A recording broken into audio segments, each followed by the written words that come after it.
are joining me at Trading with Livevol. For the few guys who actually see me every day, I wasn't on yesterday because I guess Google had some issues. I use Google Hangout and YouTube to record these sessions, and it went down. So I guess if Google can go down, pretty much anything could happen.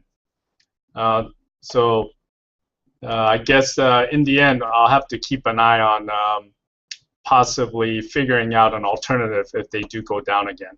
But anyway, let me actually start with the summary. So I'm up a little bit. I was down quite a bit because ZNGA was like a lot lower than it is now, but it kind of came back a little. Let me look at my summary. So for the month, I'm not doing too good. Looks like for the past month, I'm down 3,300. For the past 3 months, I'm up about 4,000. So overall, not too bad. Sometimes you just have to go through these up and downs to figure it out. Let's actually talk about the whole market in general. So it looks like everything went according to plan over the weekend.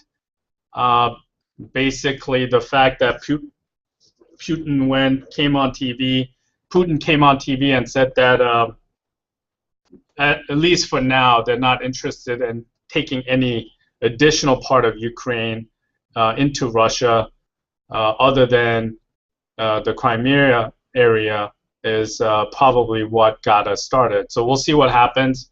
Looks like if I had to flip a coin, there's no reason to short this thing now. Most likely, it might go back up to 880. Is what I'm thinking. But we'll see what happens. Let's go to my position. So, if you guys, because you guys missed yesterday, I had not a good day in ZNGA, but I started selling these straddles. And then I bought more of these straddles for these put spread for a penny. So I bought 150 more of the March 4.5 put spread, and now I'm selling the March 5.5 straddle. If you can see, I'm trying to bid for the March 6 calls and then April 7 calls. And the reason I'm doing that is the order flow in ZNGA was a little puzzling to me. So you see like these 12,389 open interest. So when I click on it, basically most of it was created since March 3rd. So it's just unusual. And there seems to be unusually large amounts of calls being traded. It's ironic because as these calls are being traded, ZNGA stock has been going down, so maybe they're selling stock against it. But in the end, when I look at the stats tab, it has been continuously bullish on all the order flows. So every day I've been checking, it's been bullish. I checked the skew chart, and basically, let's see how it is today. So yeah, so these are kind of more like at the monies right here. The 5.5s are closer to at the monies than the 5s, and you can see how much lower the 5s are compared to the 6. So you see how like the 6 level strikes are much higher than the 5 level strikes, which means that the skew is towards the upside, which is inverted, which still makes me think it's going to go up.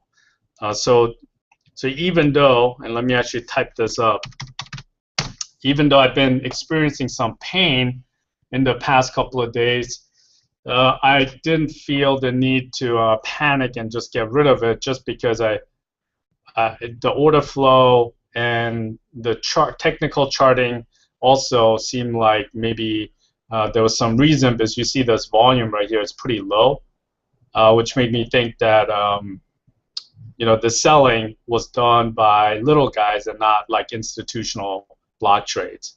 Now this little candle action right here is pretty interesting.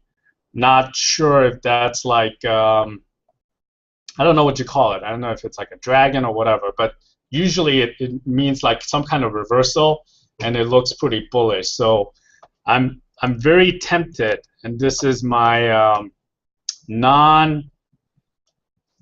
I guess non-exact scientific trading mind makes me want to buy these back, the March 5.5 calls, just because of the candle action. So if I see at the end of the day, this is what I'm going to look for. I'm going to look for the stock to be here or higher.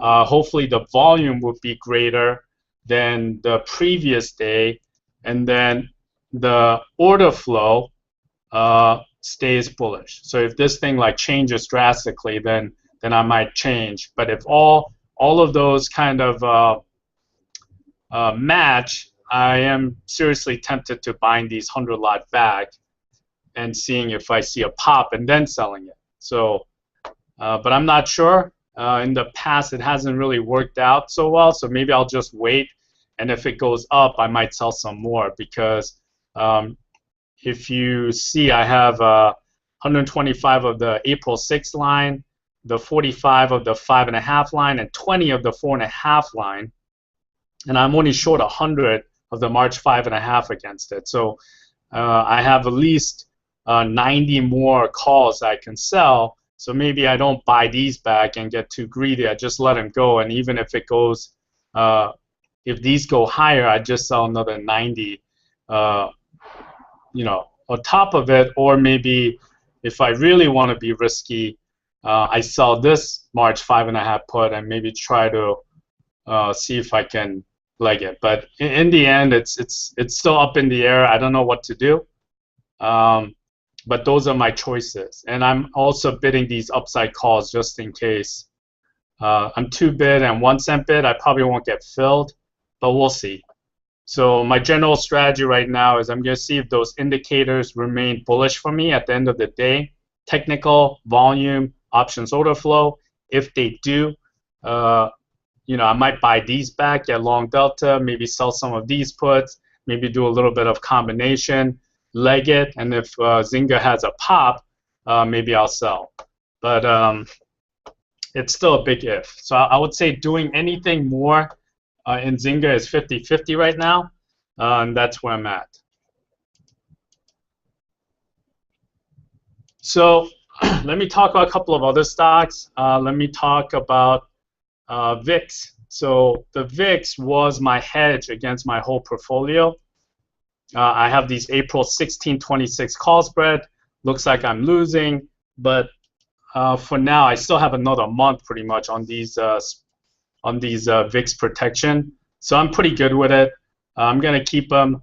If anything were to happen, I am sure that the stock market will drop at an accelerated rate, and the volatility would go up even higher, faster, because of the previous sell-off. But for now, looks like the market's going to go up. I have a bunch of other trades where I'm a little bit long. This outer is pretty interesting to me, and HLF. So let me actually cover those. So remember, the outer had Dutch tender for, and it went off at $70. I was kind of surprised it went all the way down to 65.60. But I do like the spread, and I feel like selling some more. Let's see what the prices are. Yeah, so it looks like the fair value is 430. I think I'm going to put in some more. Not sure if I'm going to get filled, but I'm going to put it in 430 and see how it goes. No, I'll put it in for 440. Boom. So there you go. I most likely won't get filled, but it is what it is. HLF, I sold the options that expired the previous week, and now I have these kind of just naked. It's kind of a shot. I have 3 contracts. Let me actually type it up. The stock, you know, probably is going to go to around 50. So maybe like the 45-50 area. hopefully it has another big sell-off, and then maybe I can close those positions. But I'm not. It's like it's so little in terms of it's only a 3-lot, so I don't know what to do yet, and it's not really in play. Maybe I'll sell some more here, but I'm just keeping an eye on it and see what happens. So I was reading about YHOO. I was doing some research and Alibaba. So YHOO, all this excitement in YHOO is the fact that Alibaba is going to go public. And there's a decent chance it'll be listed in the New York Stock Exchange, and it could be one of the biggest IPOs ever. And luckily for YHOO, they own 24% of Alibaba. So just to kind of do the numbers real quick, basically Yahoo's market cap is around 40 billion. According to the analysts, their piece of Alibaba might be worth about 36 billion. And then they also own 35% of Yahoo Japan, which is, I think, like 32 billion market cap, and so they'll have 12 billion there. So just generally, if those valuations are correct, basically Yahoo is less than zero, which is kind of amazing that Yahoo is so low. It reminded me of Cypress Semiconductor. This was way back when I was trading it, and this whole company, and let me actually go back to that time, because I think it just reminded me of it. Let me go to monthlies. So back here in 2008, the whole reason SunPower went up was, Cypress went up was because they owned this company called SunPower. I think it's SPWR. Right. So they were gonna spin off the shares, and it looked like the SunPower portion of Cypress was to the point where it was pretty much the whole Cypress valuation before Cypress started going up. So like if you look at it in 2008, before you see all these big volume bars, so this was when probably the spinoff happened, but people were buying. And if I look at this, so like what happened was, and I dug up this article before when I was reading it, and I thought it was pertinent. The spinoff, this is kind of talking about the confusion, but he actually breaks it down in dollar terms. So on September 29th, if you own Cypress, it was $19.52. On September 30th, because you own the Class B shares, you actually went up another $4 because of it. Now, I know it's not exactly the same, but when I was reading it, I was kind of getting flashback to that whole time when I was trading Cypress, and I couldn't understand. And back then, there were people who were also saying that SunPower was overvalued. So if it's overvalued, basically Cypress was like not a buy, but a sell or a hold. And I kind of get the similar kind of feeling with Yahoo right now. Is most likely they're going to spin it off sometime this year, and my thinking is that it like almost puts a put in Yahoo, right? So I think going forward, it's kind of like how I started trading ZNGA, because I was thinking that ZNGA is up 8 cents. I was thinking that that the bottom was in. So as soon as like you almost like have an implied put on a stock, it really gives you a lot of advantage because you don't really have to worry about the downside, and you only worry about one side. So it's like whether you think the stock is capped or not, you just have to worry about one side of it. Ooh. Uh-oh. Okay. So this is the kind of stuff that I always sometimes regret. But let me actually look at it.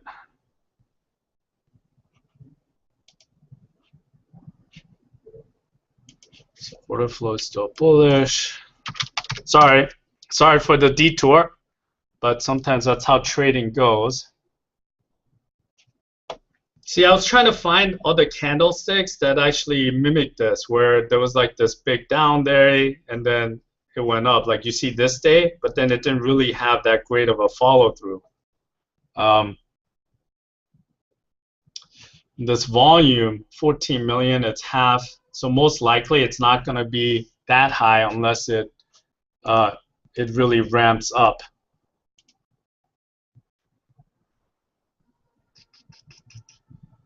If I bought 50 of these, that's $450 in a premium I wouldn't be getting. So if I look at the risk chart right now, and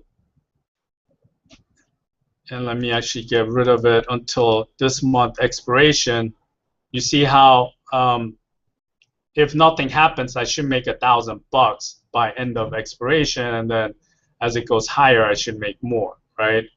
So if I buy these calls, I'm just getting greedy. It's not so much technically, it won't really make as much a difference, right? So I'm going to keep an eye on it. It also broke this like 5-day. I was looking at this 5-day trend line. It looks like it just broke it. So everything makes me think I want to buy these, but again, I always do these things, and then sometimes it ends up not being a great trade because I bought it due to, you know, I was just chasing momentum instead of actually making a thoughtful process. Sometimes it works out great, sometimes it doesn't. If anything, if this thing starts passing 550 and these are like around 2, it'll definitely be a good buy, in my opinion, because they can explode pretty quickly, and the buying could accelerate going in. So it's one of these things like, yeah, I'll have to look at it. But going back to YHOO, sorry about that. For those of you guys talking about YHOO, I feel that until Alibaba goes public, there's a decent chance that like around this area, like 37 to 39.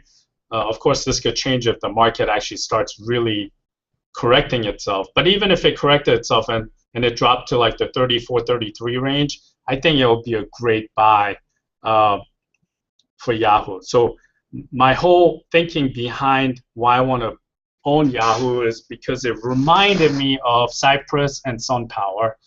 The kind of news articles I'm reading is very similar, even though it's a two completely different time period and different stock, and it's a different scenario, right? It's not like they're spinning off some shares. Most likely YHOO will just receive it in cash. But that being said, I feel like with the fact that they own 35% of YHOO Japan, and that they own 24% of Alibaba, and especially if Alibaba goes IPO in the New York Stock Exchange, I really feel strongly that YHOO might have like an implied floor. So you see, I have these 12 calls I bought because of the Trader Minute guys, and I'll talk to you guys about them a little later. They have a $100,000 challenge. But I started reading more about it, and it's on the news constantly with Alibaba, and everyone has their 2 cents to talk about. And you know, it had this like sell-off because of some bad news out of China a few days ago, and it recovered very quickly. So, you know, I'll see what happens. I'm just going to keep a close eye on it. The order flow has been neutral to relatively bullish, but I think this would be like a stock that I would actually start building a position, but I would lean long. So I'll see how it goes. If you are, a lot of times in my past, if you're correct in your assessment, you can make a ton of money doing that kind of play. So you have a one-way directional bias on a stock, whether it's bullish or bearish, and then you ride it all the way. As for myself, you see this jump right here, this $13,000 jump happened because of ZNGA, and one of the, when they basically pre-announced and the stock went up 24% is when I made all that money. So it's kind of similar. I'm going to look more into it. I was looking at it at Finviz, what the market cap was. It's like 40 billion.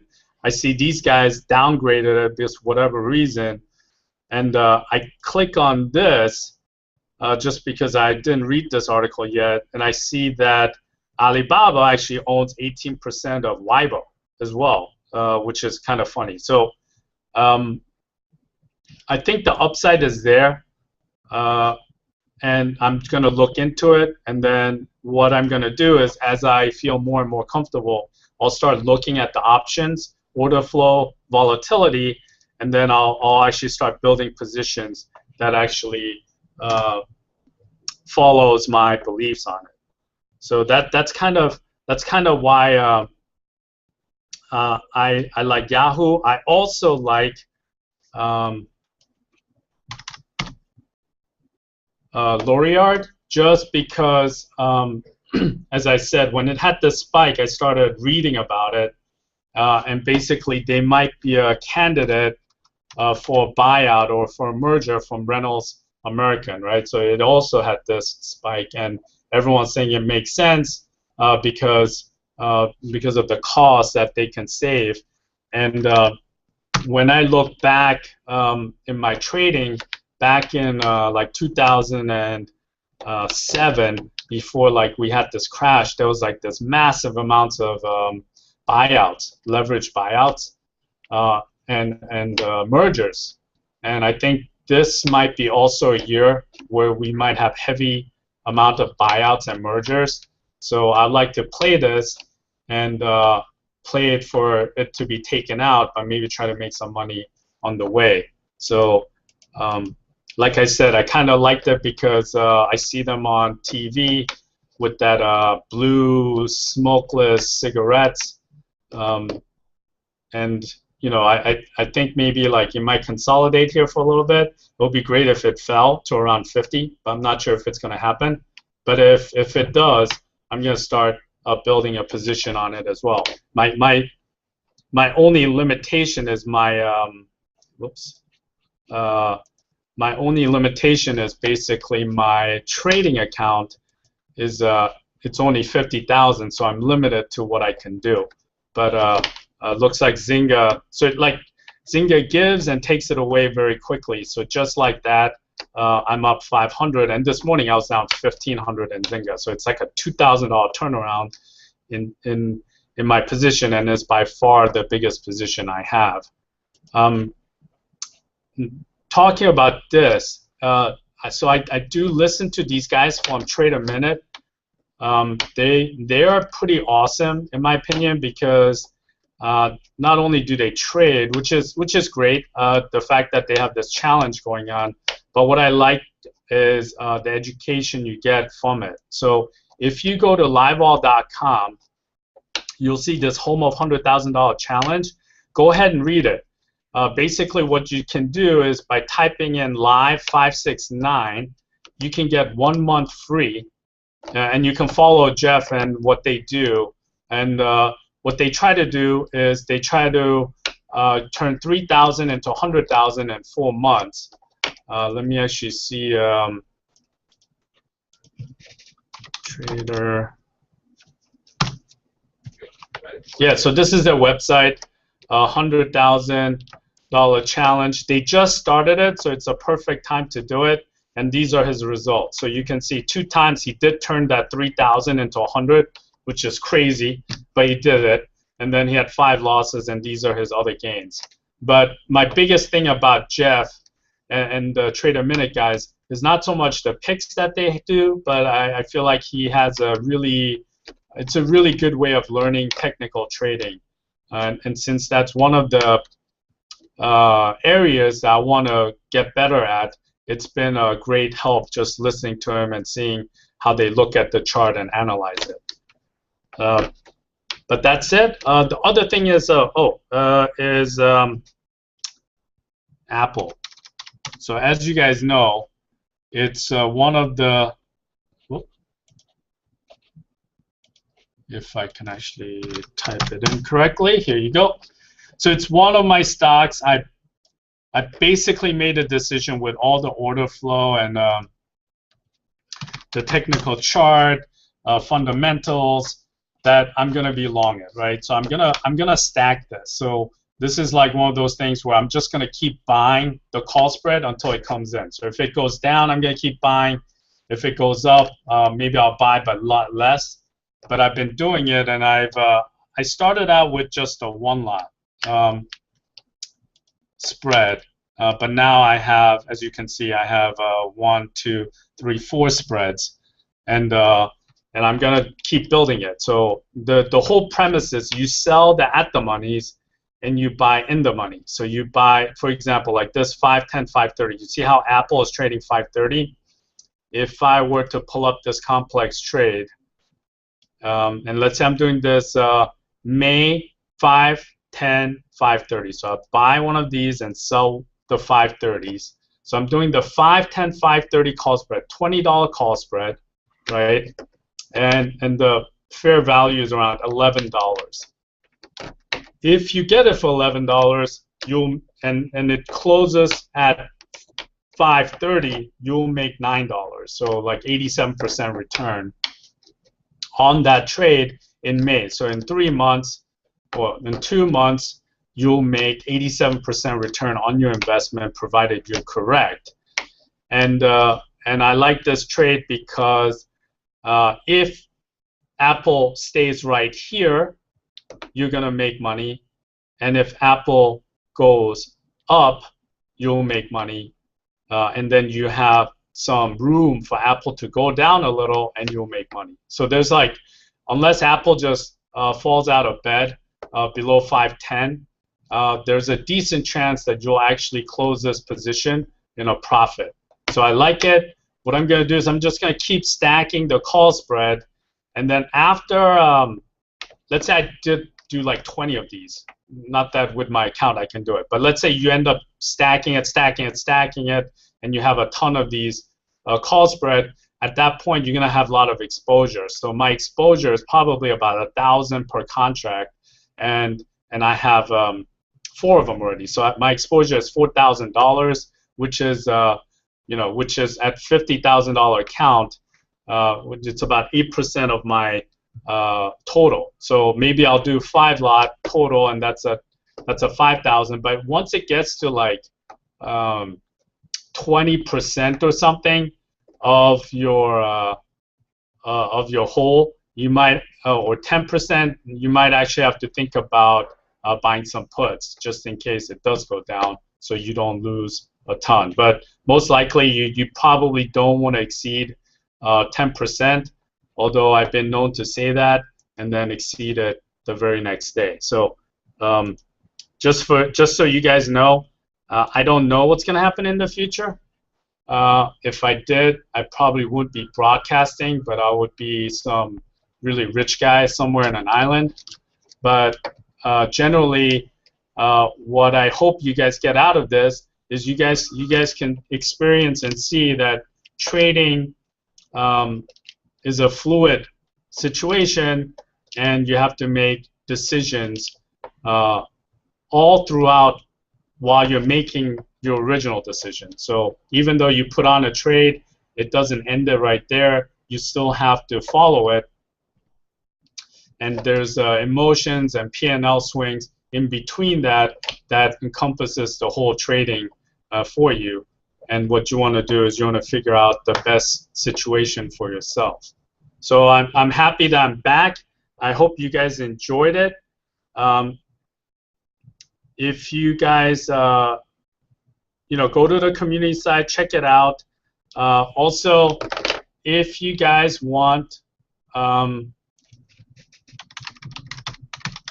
to do a trial, just go to livevol.com, click on Livevol X, and here you go. You can get a free trial of Livevol X. It's pretty awesome. It is by far the best product out there. We just got into Barron's for the first time, so that's awesome. You know, and there's like good points and bad points. It's by far the best trading platform, in my opinion, to do options, but obviously it's probably not the best to do all kinds of trading because we don't provide, you know, there's no futures on this and stuff like that. So, but in the end, it's great platform, and hope you guys are kind of seeing how I'm using it. I'm still debating whether I should buy this or not, but by tomorrow, you guys will probably know. That being said, I hope you guys have a great time trading, and talk to you guys tomorrow.